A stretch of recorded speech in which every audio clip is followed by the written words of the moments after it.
Olá! Muitas pessoas, especialmente crianças, são tidas como avoadas, estabanadas, ligadas no 220 volts, colocam sempre o carro na frente dos bois. São figuras de linguagem que, na verdade, expressam comportamentos como impulsividade, distração e hiperatividade, características do TDAH, transtorno do déficit de atenção e hiperatividade. Esse é o tema do Saúde e Vida de hoje. Participam do programa Elaine Cristina Romano, terapeuta e pesquisadora do Programa Internacional de Experiência Somática, Maria Tereza Gomes Basile, psicopedagoga da Véspera Estudo, orientado, Dr. Vimer Botura, psiquiatra, vice-presidente do Comitê da Adolescência e da Associação Paulista de Medicina. E o deputado José Bittencourt, do PSD, em participação gravada.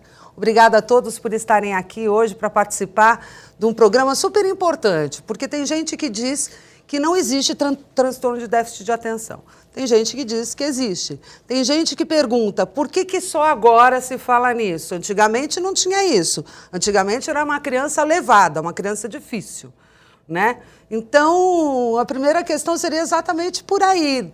Por quê?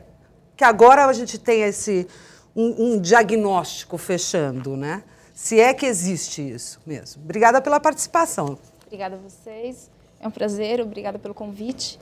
E eu penso assim, existe uma grande variedade de pessoas, né? Nós somos humanos e todos nós somos diferentes. Tem pessoas que têm mais dificuldade em aprender, tem pessoas que têm mais facilidade. E nesse meio do caminho, todos nós. E por que encaixar padrões de comportamento, padrões de aprendizagem para essa variedade? Né? A gente precisa, acho que às vezes, ficar um pouco mais flexível, mudar o jeito de olhar essa criança. Às vezes eu percebo no consultório ou mesmo na escola que se a gente mudar um pouquinho o jeito e dar um continente fisiológico para essa criança, as coisas se regulam, se fazem com autorregulação, com equilíbrio e chega-se num processo de aprendizagem, comportamento adequado. Existem outras maneiras de lidar. Eu tenho aprendido isso com neurociência através das pesquisas de 2 médicos americanos, Peter Levine e Stephen Porges. E eu uso esse método, né? Ele tem sido usado também nas escolas nos Estados Unidos e na Alemanha.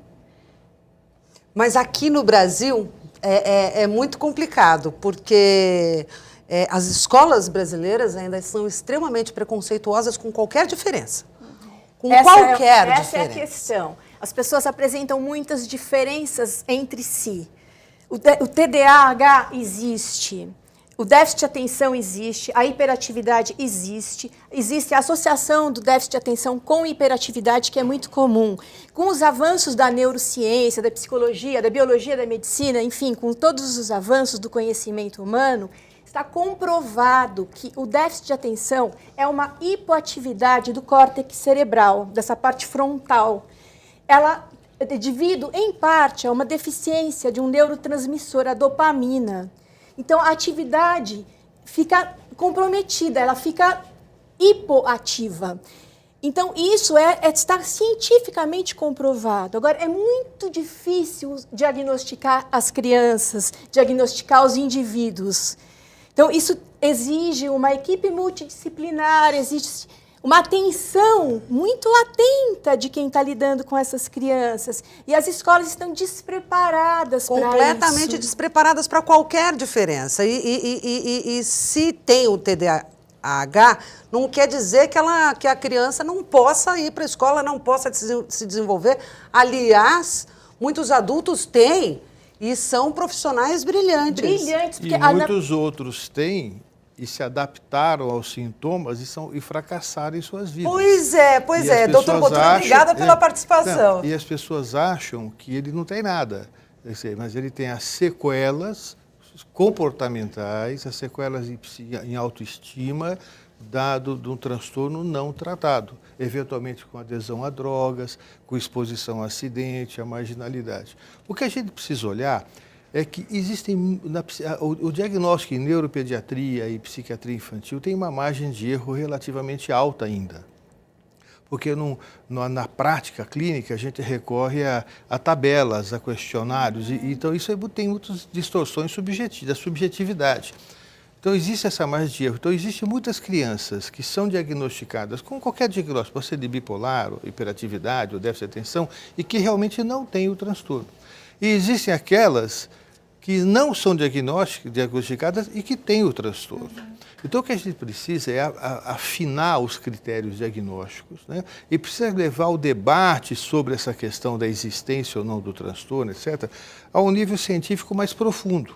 Porque o fato de eu conhecer alguém que tem sintomas, que dou medicamento e não melhora ou até piora, não quer dizer que o medicamento seja ruim e não funcione. Quer dizer que o diagnóstico foi errado, e aqui esse errado não criticando o profissional, porque nós sabemos que existem dificuldades para o diagnóstico. É extremamente difícil. Tudo parece. Mas saber exatamente o que é o complexo. Pois é, dependendo da circunstância, todo mundo se encaixa. Agora, o fato é que se percebe logo na infância, na escola, e pode vir associado aí, ou ser confundido com outras questões, que às vezes é fonoaudiológica, às vezes é uma dislexia, e tudo pode estar... Às vezes é um estresse, às vezes pode ser um tipo de autismo. Vamos para a pergunta do deputado José Bittencourt. Mais uma vez, a TV Alesp pauta um tema de fundamental importância para a população de São Paulo, para os pais que têm seus filhos numa fase de aprendizado, onde eles têm que participar de aulas e outras atividades estudantis, e que tem, eventualmente, o chamado distúrbio de atenção, seja o DDA ou até mesmo dislexia. Aliás, a propósito, eu quero instar os nossos ilustres debatedores que estão no estúdio da TV Alesp a fazer uma diferença entre esse distúrbio de atenção, o DDA, e a própria chamada dislexia. Qual seria a diferença, se é que tem uma diferença, mesmo que sutil, nos apresente e nos esclareça nesse instante. Doutor Botura, qual é a diferença? E pode estar associado? Bom, com frequência elas cursam juntas, né, como uma comorbidade. Comorbidades são transtornos que cursam juntos. E, então, com elevada frequência isso acontece. Agora, qual é a questão da hiperatividade e dislexia?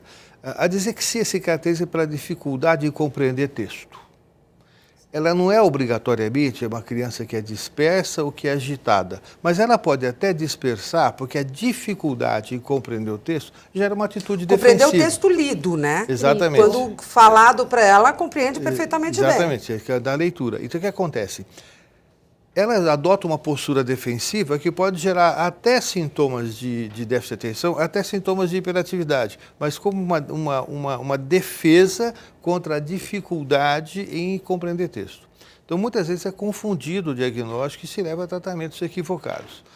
A hiperatividade... Também, só um minutinho. Às vezes a criança ela não teve uma boa alfabetização e ela não vai compreender o texto, porque a alfabetização não foi eficiente. Aí pode ser diagnosticada mais para frente como dislexo. E, na verdade, não é alfabetização. Então, também existe o distúrbio da ensinagem também. Ensinagem, né? Exatamente. Existe a ensinagem também. Esses são vários aspectos. Então, essa diferenciação é essa. Então, quer dizer, a criança ela é hiperativa, em mais de 2 ambientes que ela existe. Então, por exemplo, a criança que é disléxica, ela não é hiperativa em casa, ela é disléxica. Ela tem dificuldade, então é específico. E a hiperatividade ela se dá em outros ambientes.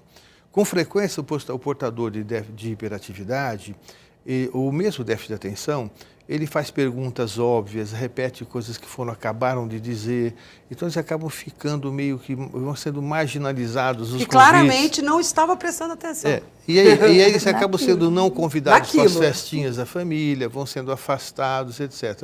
O disléxico não. O disléxico vai ter sintomas específicos em relação ao aprendizado, né?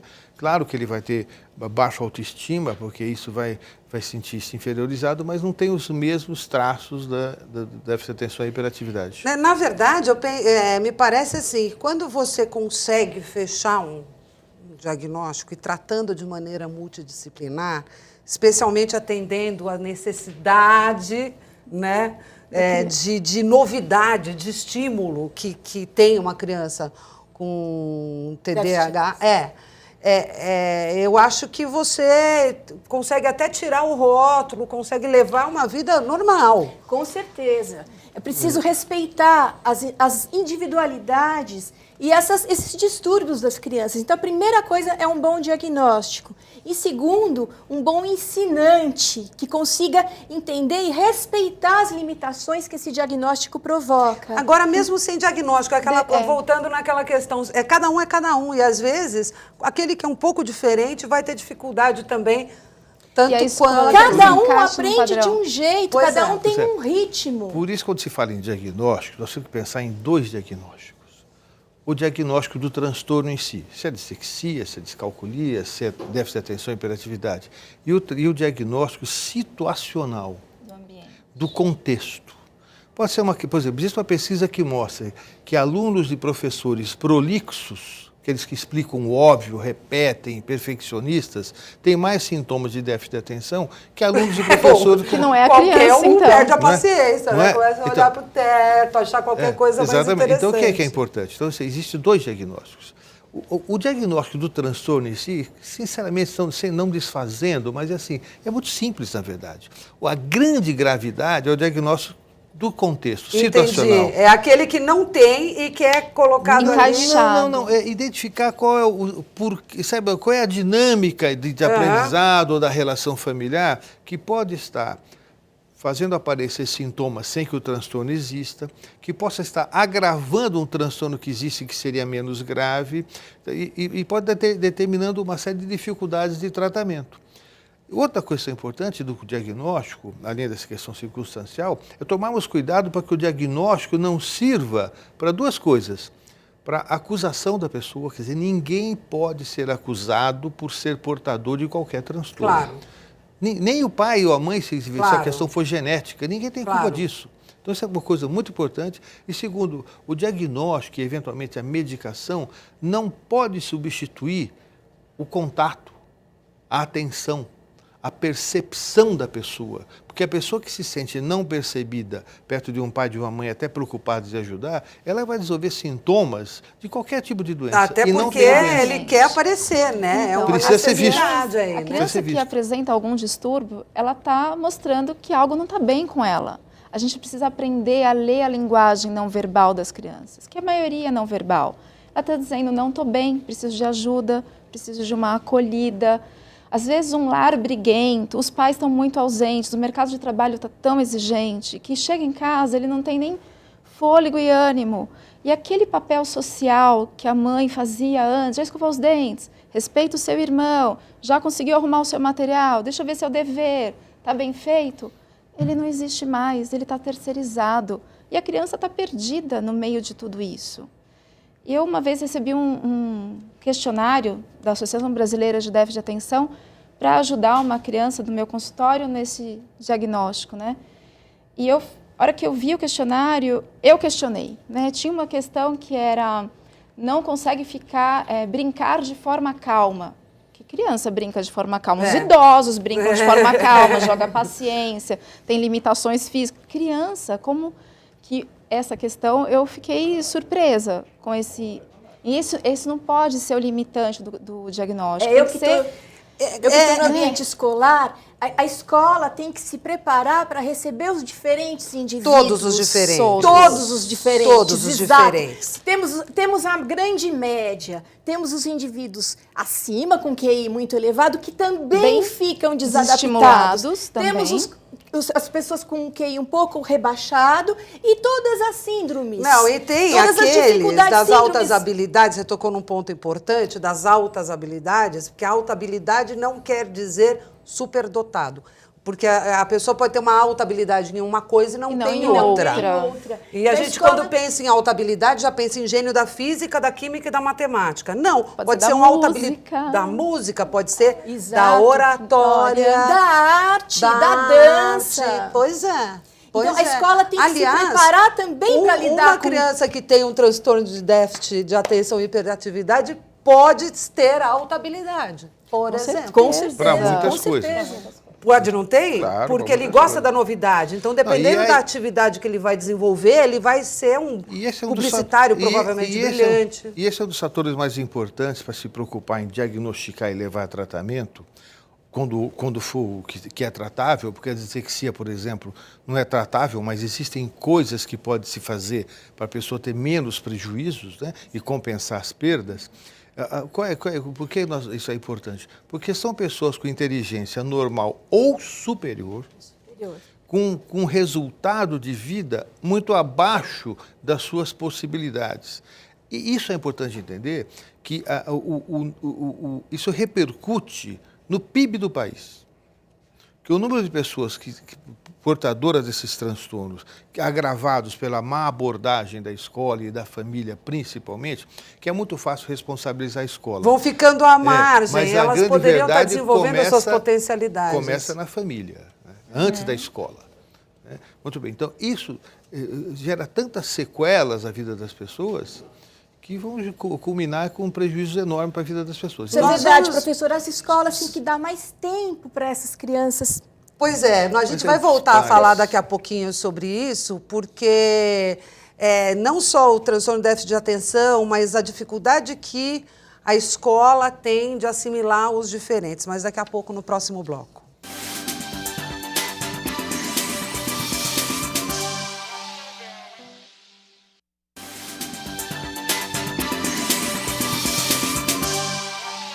Saúde e Vida volta a falar de TDAH, transtorno de déficit de atenção e hiperatividade. Na verdade, muitas crianças, adolescentes e adultos têm vários dos sintomas, né? Inclusive, não é fácil fechar um diagnóstico, né? Eu ouvi de um neuro uma vez que tem que ter 7 características muito marcantes para você começar a pensar num diagnóstico de TDAH. É isso mesmo? Tem não conseguir parar com a perna, não conseguir prestar atenção muito tempo na mesma coisa. Essa é o olhar do neuro. manual de diagnósticos, né, do DSM-4 ou do CID-10, que são os manuais de diagnóstico neurológico e psiquiátrico.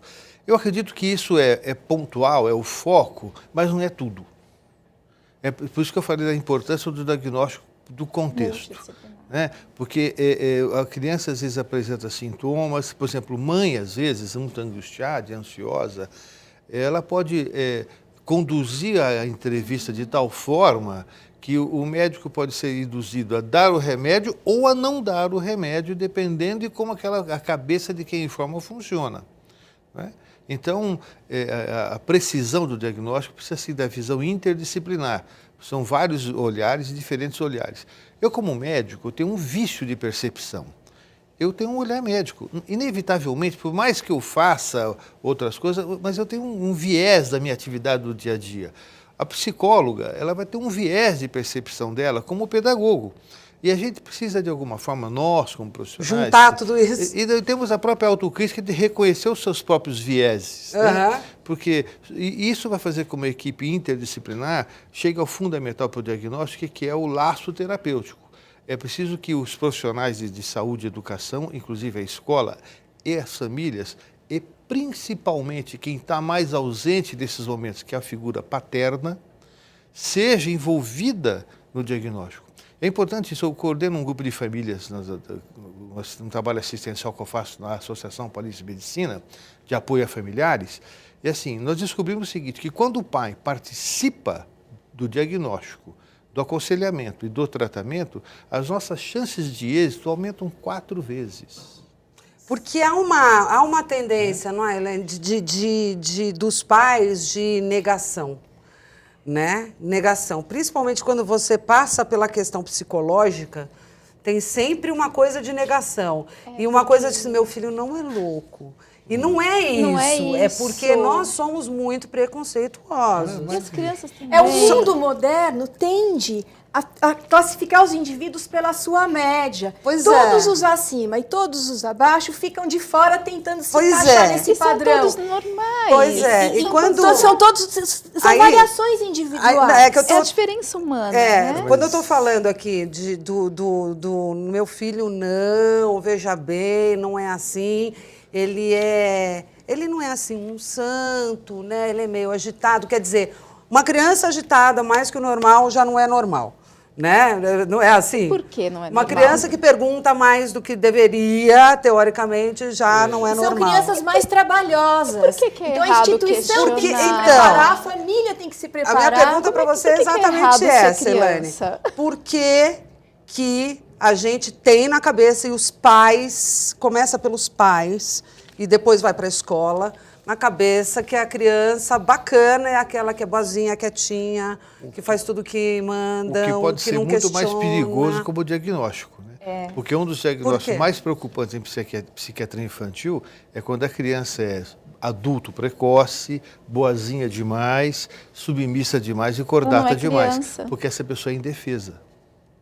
Ele pode estar ocultando alguma coisa também. Mas não é isso? Não é por aí? É por aí, Você não porque a ouve isso dos família- pais? Mas por que meu filho tinha que ser assim, tão bagunceiro, agitado? Ele é Não criança. consegue manter um lápis em cima da mesa, cai tudo.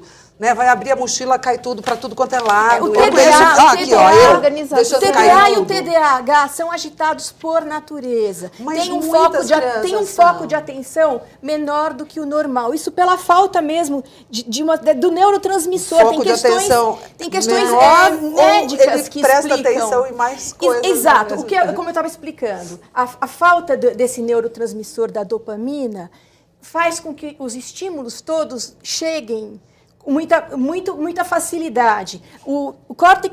Esse córtex pré-frontal, Neocórtex. ele mesmo produz substâncias que inibem outras partes do cérebro para que parem de prestar atenção no meio. Por isso que o TDAH é tão distraído. Tudo chega neles com a mesma intensidade. Eles eu não ouvi conseguem de uma bloquear mãe de uma as outras menina, esferas. Eu ouvi de uma mãe de uma menina com um Exato. diagnóstico de que ela não é falta, é excesso. É excesso. Não é Então, pouco, eles não conseguem não é- fechar o foco de atenção. Então, Tudo mas a chega com a gente- mesma Isso intensidade. permite precisa. uma análise equivocada de muitas pessoas. Como que eu vou dar um medicamento que é psicoestimulante, que é estimulante, para Exato. uma criança que já é agitada? Exato. Exatamente o desconhecimento desse mecanismo que a mas- Tereza citou. Mas deixa eu só fazer uma correção aqui. Quando você falou do pai, que o meu filho não é assim, etc., é muito comum você ouvir do pai assim, eu era assim e estou aqui onde eu estou. Né? Também tem esse. Só que aí você pega e questiona o pai, você está aqui onde você está, ok.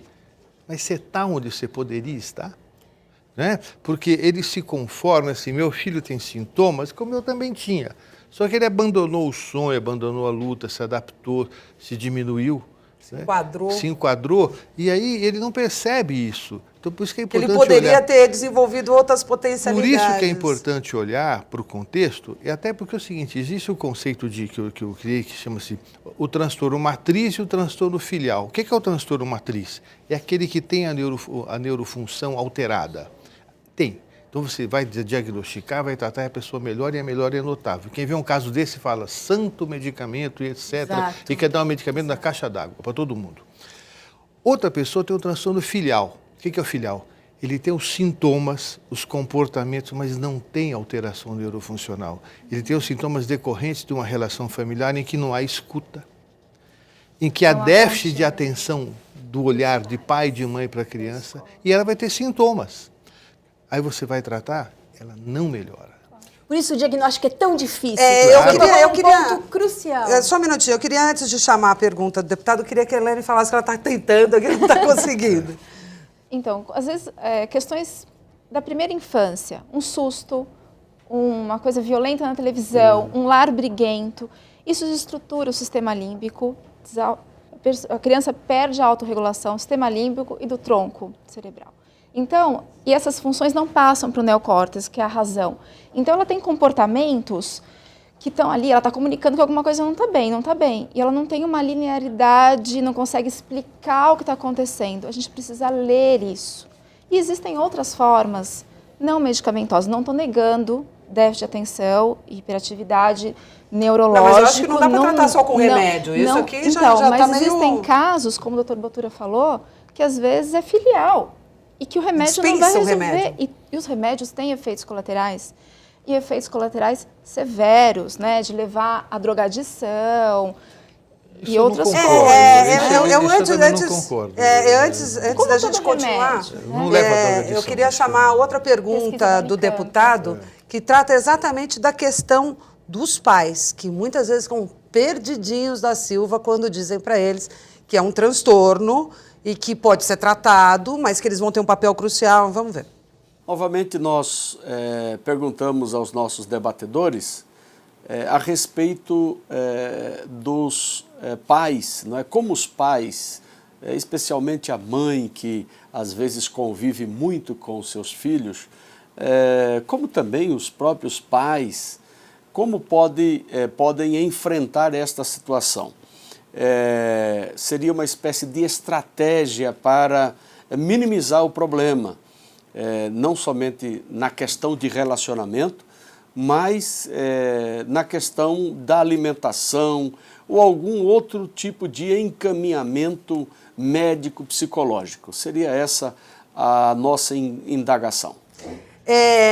Vê se tem sentido isso, Elaine. Se você fizer o contrário, porque quem tem o transtorno, muitas vezes, te provoca, ele precisa de estímulo o tempo inteiro. E, às vezes, você provocar e tomar uma bronca é uma forma de estimulação. De estimular, exatamente. É uma forma de estimulação. De chamar atenção. Exato. Fazer o contrário não é interessante? Muito interessante. É muito importante, ao você lidar com essas crianças, manter a calma, valorizá-los positivamente, mudar. Eles te provocam, você começa a dar bronca, brigar. Você mudar o seu comportamento, você se acalmar e lidar com essa criança sem elevar a voz, com calma, com apoio. Isso muda tudo. Fala, doutor. Como é que é? Ela Isso muda tudo. Se Agora muda eu pergunto, tudo. você vive Então, o dia a dia ali, não é E como que a fácil. gente Não pode é fácil. fazer E isso? até porque possivelmente você é um hiperativo também. Como que o professor pode fazer E o isso na professor? sala de aula? Sim. O aluno chega do intervalo agitadíssimo, que correu, que brigou, chega da educação física a 1000 por hora. Ele precisa de um continente fisiológico, precisa descarregar aquilo. Às vezes a gente, uma fechada no trânsito, você vai continuar? Não, para um pouco. Espera, não dá para dirigir Porque agora. a ansiedade Você é fala uma coisa terrível. importante. Não. Essas crianças demoram muito mais tempo para fazer qualquer tipo de tarefa. Eles precisam Porque demora de para tempo. baixar de um estímulo para o Demora. outro. E assim, Não, eles mas eu tô precisam de um falando. tempo especial para fazer as provas. Eles precisam de um tempo especial para realizar suas tarefas diárias. Eles têm dificuldade de lidar com papelada, com qualquer ambiente rotineiro e monótono. Uma aula na lousa, uma tarefa, uma pesquisa. Eles vão levar muito mais tempo do que os outros. Então, a escola tem que estar preparada para esse tempo, E os pais têm que isso estar eu falo. preparados para esse tempo. Escolas nos Estados Unidos fazem isso, escolas na Alemanha fazem isso. Eles dão um continente tempo. fisiológico. O que é isso? Chegam do intervalo. Presta atenção um pouquinho no seu corpo. Sente ele um pouquinho. Aonde está agitado? Dá respirada, na verdade. E a criança percebe. Agora que você já percebeu onde está agitado, procura um lugarzinho onde está calmo. Como você sabe que ele está calmo? A criança já... São quase métodos de meditação. Sim, vai. Pois é, mas É aí, neurociência, a gente faz isso.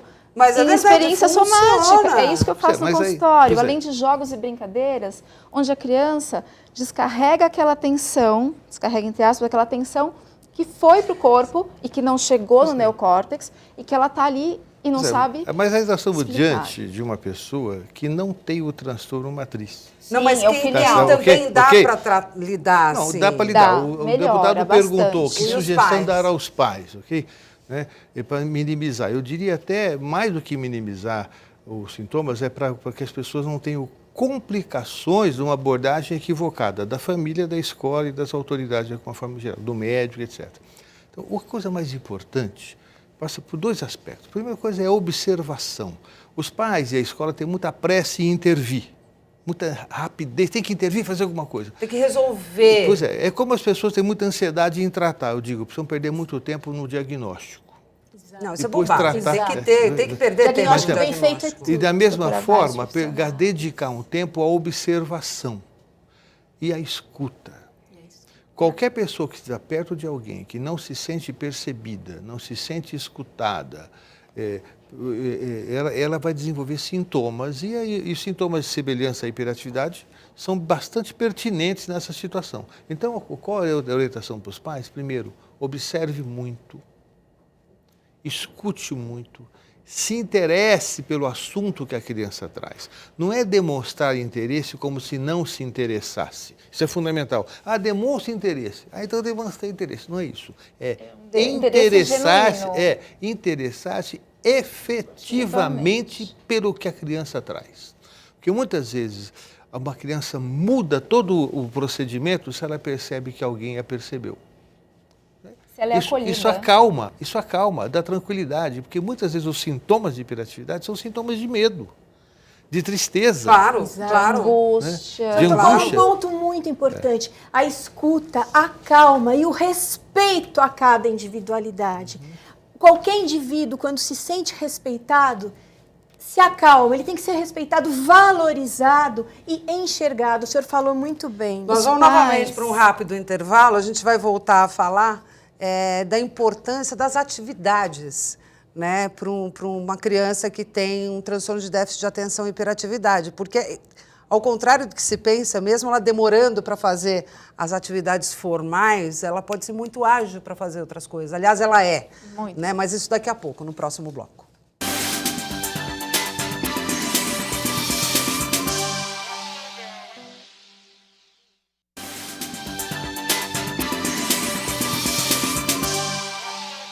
Saúde e Vida volta falando de transtorno de déficit de atenção e hiperatividade. A gente falava aqui de como trabalhar com isso, porque o que a gente percebe que é certo, quando você pressiona alguém que tem o transtorno de déficit de atenção e hiperatividade numa atividade formal, na aula, copiar uma lousa, aí que ele vai se distrair mais ainda. Aí que a cabeça vai voar mais pressão ainda. é mortal para o TDAH. Né? Aí que a coisa vai... Você tem que usar de muita paciência. Como usar, como ser criativo, como conseguir estimular o que já é estimulado, como o senhor falou na coisa do remédio. Como dar um estimulante para uma criança que já é estimulada, né? Pois é, eu acho Mas que... você tem atividades que você pode estimular também. Pois é, mas é que eu digo, o que estimula as pessoas a se acalmarem, a tolerarem frustrações, a saberem esperar, é a confiança na autoridade, confiança na figura que lhe oferece a oportunidade.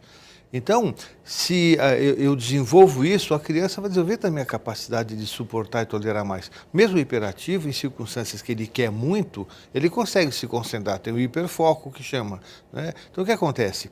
É preciso desenvolver no sistema, na autoridade, nos pais, na escola, a maior capacidade de perceber a pessoa e sinalizar que ela foi percebida. Isso faz a e pessoa... de estimular aquilo que lhe chama a atenção, agora, que lhe prende a atenção. Porque né? quando ele fala a palavra estimular, muita gente acha que fala assim, vai fazer isso, vai fazer aquilo, vai fazer aquilo. Não. Aí isso aumenta a hiperatividade, né? Não.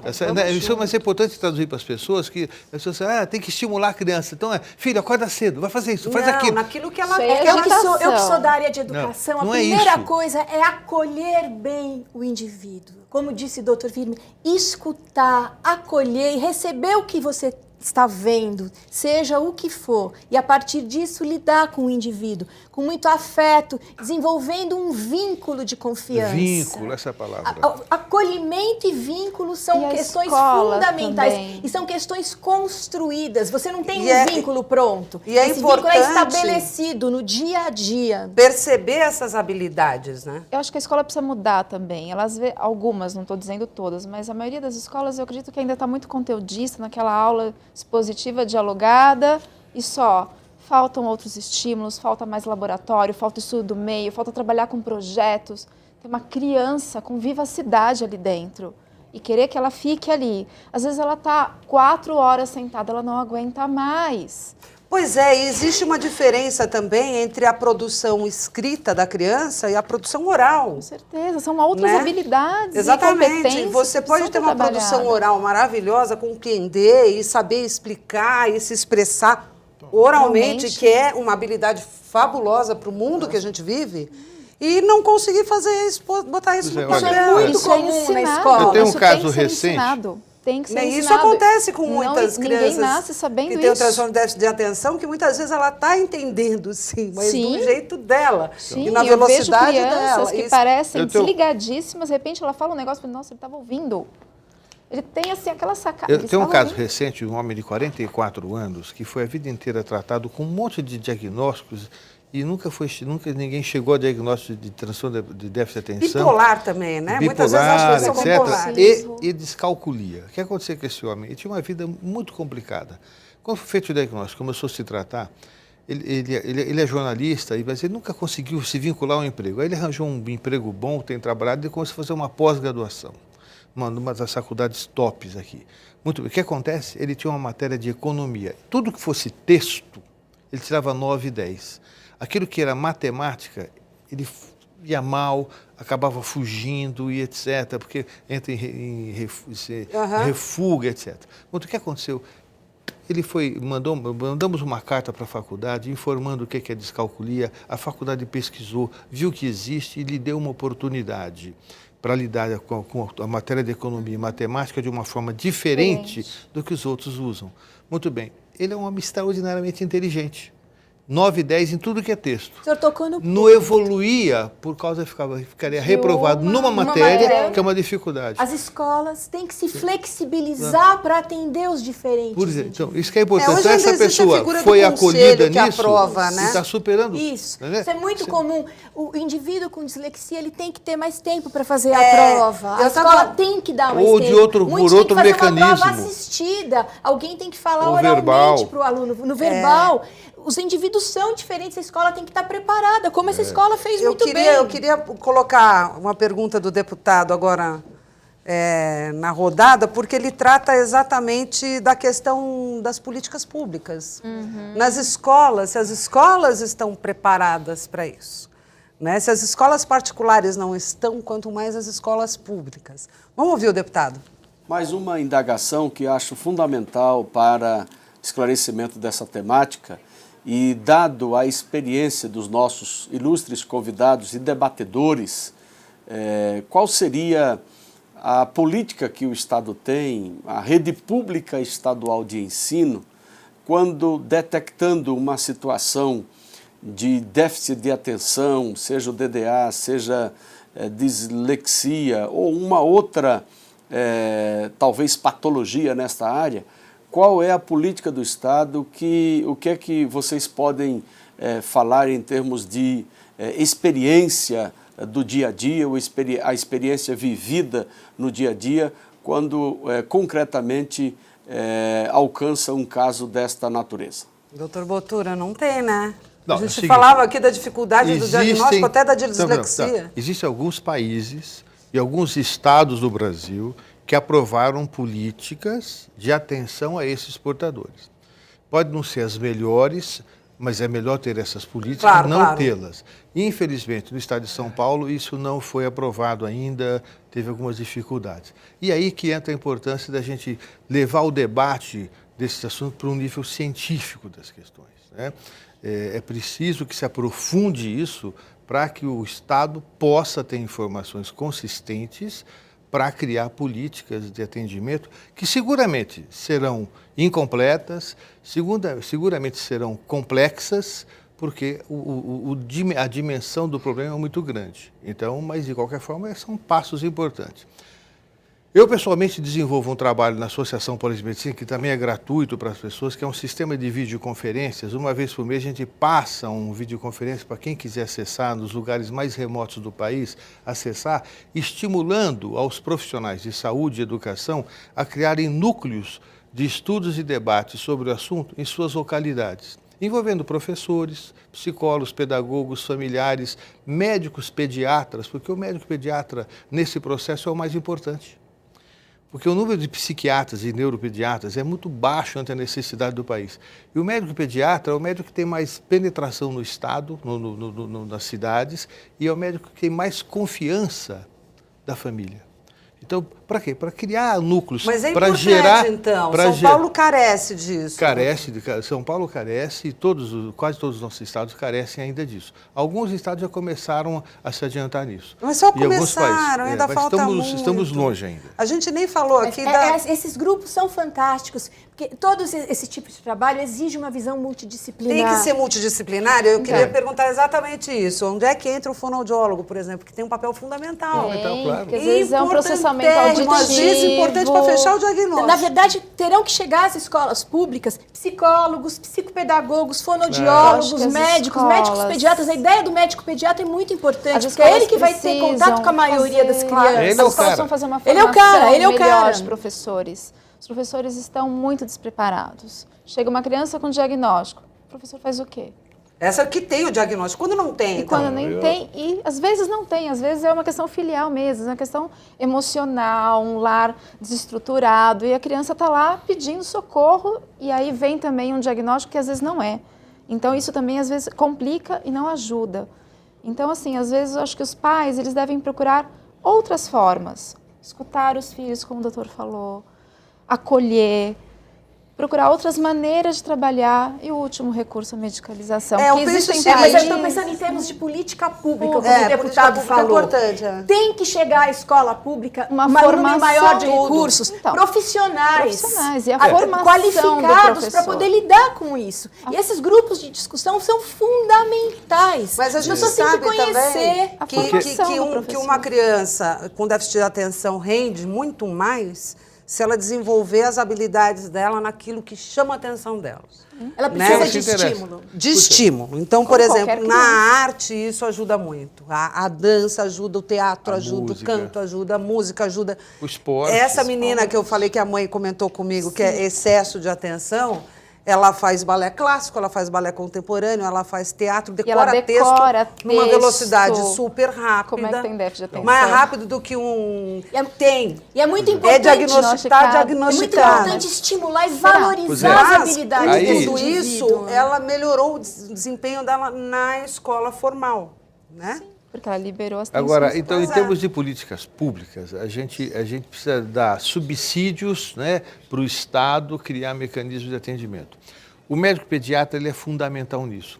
A gente corre um sério risco de jogar para o professor mais responsabilidades. Não é para o professor, É, é para exa- a Porque ele política já pública. Exatamente, mas o professor. É. O professor está lá com 30, 32 alunos numa sala de aula, Mas ele com pode ter tantos uma outros problemas. sensibilidadezinha. Não, pode, Faz não, diferença. pode ter. Não, sem dúvida pode ter, eu não tenho dúvida disso. Mas o que a gente não pode é correr o risco de gerar um viés de interpretação em que o professor pegue mais um encargo, mais uma responsabilidade para quem já tem tanta e é pouco reconhecido por tal.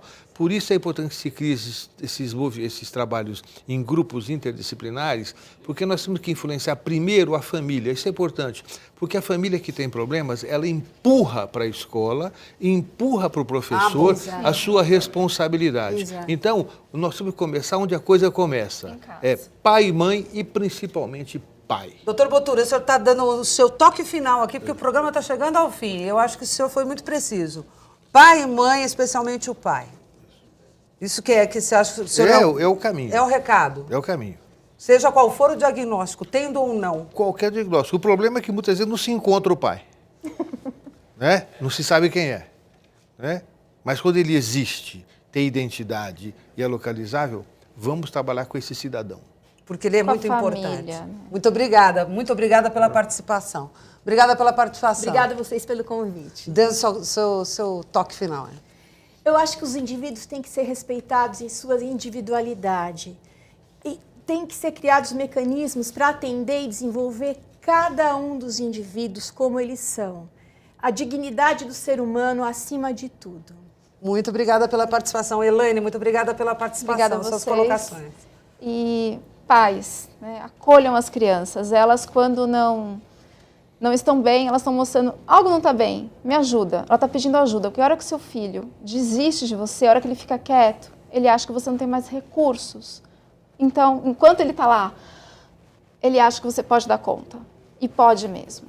Olha, tem histórias aí que a gente sabe de adultos que deram muito trabalho, que eram bagunceiros, que eram atrapalhados, estabanados e viraram gênios da música, gênios da publicidade. Eu lembrava do ciência. Mozart, que é um que era considerado Einstein, completamente desajustado. Einstein repetiu. repetiu. Einstein, Disney, por aí vai. É que né? para cada um desses, nós temos Muitos que 999 ficaram, que não deram que certo. podiam chegar em lugar parecido E ficaram no chegaram caminho. na cadeia.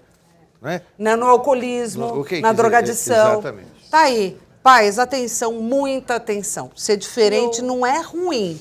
Ser diferente é ser diferente apenas. Tem que prestar atenção e ver até que ponto aquilo causa transtornos na vida da pessoa, para ver como lidar com isso. Obrigada a todos pela participação, obrigada a você que está em casa e acompanhou a Saúde e Vida de hoje, que fica por aqui. Mas nós temos um encontro num próximo programa. Até lá.